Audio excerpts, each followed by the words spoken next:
जय सिया राम, जय श्री राधे श्याम। सनातन धर्म में पूर्वजों को देवता माना जाता है, पितृ देवो भव कहा जाता है। और हमारे पितृ हमारी जड़ें हैं, और यदि जड़ें प्यासी रहती हैं तो जीवन का वृक्ष जो है यह कभी फल फूल नहीं सकता। अक्सर हम कड़ी मेहनत करते हैं तब भी सफलता कोसों दूर रह जाती है, घर में अशांति का वास हो जाता है। क्या आपने कभी सोचा है इसका कारण पितृदोष भी हो सकता है? तो आइए हम आज पितृदोष पर चर्चा करते हैं विस्तार से। आप सभी देख रहे हैं सांस्कृतिक ज्ञान चैनल को। अभी तक आप सभी लोगों ने इस चैनल को सब्सक्राइब नहीं किया है तो आप सभी इस चैनल को सब्सक्राइब करें, वीडियो को लाइक करें, कमेंट करें, वीडियो को ज़्यादा से ज़्यादा शेयर करें। वीडियो की शुरुआत करते हैं। पितृदोष जो है वह कोई श्राप नहीं है बल्कि आध्यात्मिक ऋण है। मनुष्य के ऊपर 3 ही ऋण होता है, देव ऋण, पितृ ऋण और ऋषि ऋण। तो पितृ ऋण में एक रहता है पूर्वजों का ऋण। पूर्वजों को श्राद्ध तर्पण करके उनको तृप्त करना। जब पूर्वजों की आत्मा अतृप्त रहती है, उनकी स्मृति का सम्मान नहीं होता तो उनके वंशजों को कुंडली में जीवन में दोष लग जाता है। वह दोष है पितृदोष। आइए हम जानते हैं पितृदोष क्या है, इसके लक्षण क्या हैं। आपके घर में तो नहीं है पितृदोष, आइए जानते हैं पितृदोष के क्या क्या लक्षण हो सकते हैं।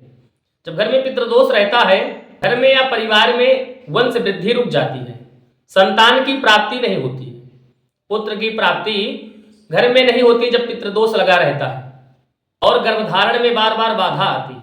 वंश वृद्धि के लिए हमेशा बाधा आती रहती है, या संतान का स्वास्थ्य हमेशा खराब रहता हो तो समझ लीजिए आपके घर में पितृदोष है। अगर आपके घर में यह सब है तो आपके घर में समझ लीजिए कि पितृदोष है।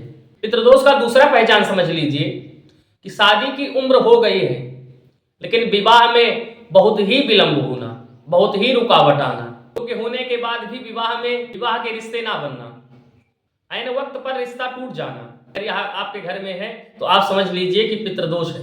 दूसरा लक्षण यही है कि विवाह नहीं होना और ऐन वक्त पर रिश्ता टूट जाना, यह पितृदोष कहलाता है। पितृदोष रहने से आर्थिक तंगी का भी सामना करना पड़ता है।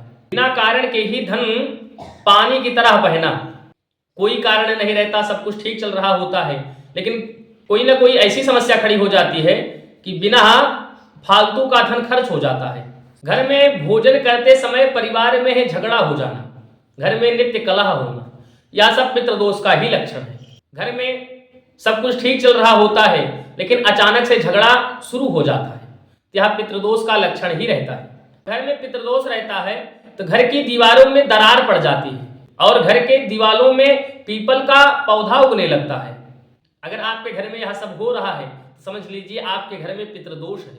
और रात्रि में जब आप सोते हैं तो स्वप्न में आपको पूर्वज होते हुए दिखाई पड़ते हैं, आपके मृत पूर्वज बार बार आपके स्वप्न में आ रहे हैं तो समझ लीजिए आपसे वो तर्पण की अपेक्षा करते हैं।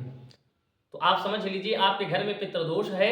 पितृदोष होने से ही ऐसे स्वप्न आते हैं। और पितृदोष जब घर में रहता है, परिवार में एक व्यक्ति ठीक होता है, एक व्यक्ति की बीमारी ठीक होती है और दूसरे व्यक्ति की बीमारी प्रारंभ हो जाती है। और ऐसी भी बीमारियां प्रारंभ हो जाती हैं घर में जिसका डॉक्टरी जांच में कोई कारण नहीं मिलता है कि किस कारण से बीमारी हो गई या किस कारण से स्वास्थ्य खराब है।